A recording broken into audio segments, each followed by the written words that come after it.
Hey CrossFit Inguz, Friday's workout is 90 shiny. We've got 2 couplets back to back with no rest in between. For each of these, we're pairing up a weightlifting movement with some double unders. For the first couplet, we're doing 21-15-9 reps of a dumbbell power clean with 50 double unders after each set.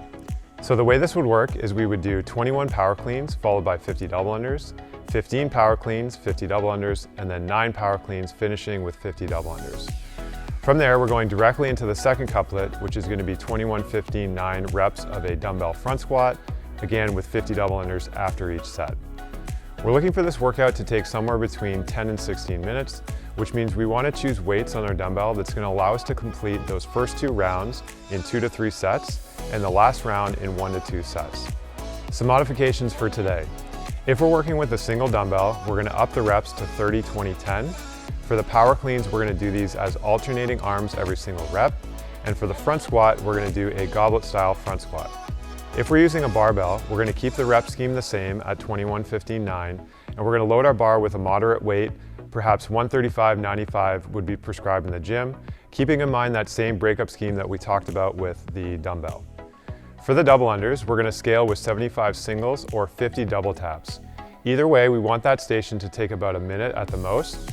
So if you're working on your double unders, consider capping yourself at 1 minute before moving on to that next set of your dumbbell or barbell movement. For our warm-up today, we're going to put 6 minutes on the clock and perform the following 4 movements. So we're going to start off with 20 single unders, just working on getting those calves and Achilles warmed up for our doubles in our workout today. After the 20 singles, we're going to drop down and do 5 push-ups to downward dog. So from our plank position, chest goes to the floor, pressing back into that downward dog position. Again, focusing on getting a good stretch through our calves at the top of that movement, driving the heels to the floor. After the push-ups to downward dog, we're going to stand it up and do another 20 singles. Repeating that same movement, just nice easy hops. And then after the 20 singles, we're going to do 10 reps of a good morning into an air squat. So we're going to cross our arms across our chest, do 1 unweighted good morning, good stretch through the hamstrings, and then into 1 air squat. So that would be 1 rep. We're going to do 10 of those. Good morning into air squat.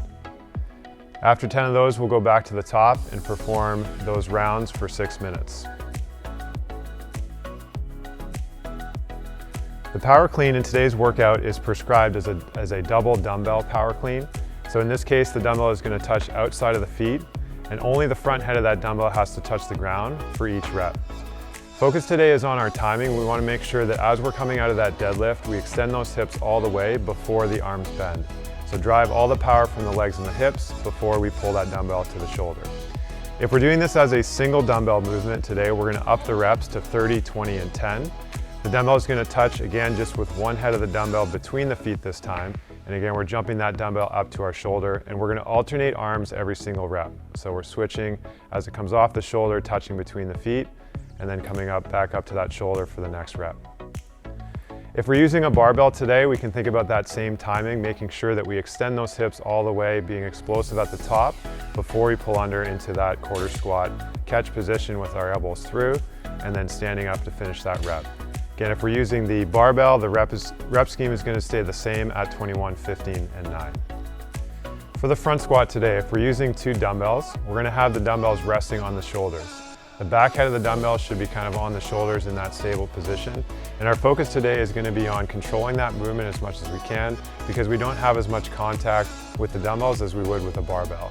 So think about slowing it down just a touch so that we have that control and the dumbbells aren't moving all over on our shoulders through those reps.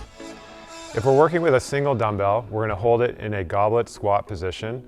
So having the dumbbell pinned to our chest, elbows in nice and tight, keeping the weight close to our body. Again, hips go back, chest stays up as we go through that squat. And if we're using a single dumbbell, the reps are going to go up to 30, 20, and 10. For our barbell, standard front squat position here, we want to make sure we get those elbows through, bars resting on the shoulders, and we're keeping those elbows up throughout that squatting movement. Hip crease below the knee at the bottom, focusing on full range of motion, standing up nice and tall at the top. Try to keep that loose fingertip grip as we go through those reps. So we're doing 50 double unders after each set of power cleans or front squats. So So we're doing 50 double unders after each set of power cleans or front squats. We want this station to take a minute or less, so keep that in mind as you're scaling your reps for the double under. If we don't have double unders today, we're gonna do 75 singles, or if you don't have a jump rope, we can do 50 double taps. So for the double tap movement, we wanna tap our... If you don't have a jump rope, we're gonna do 50 double taps. So for that double tap movement, we wanna tap our thighs twice while we're in the air.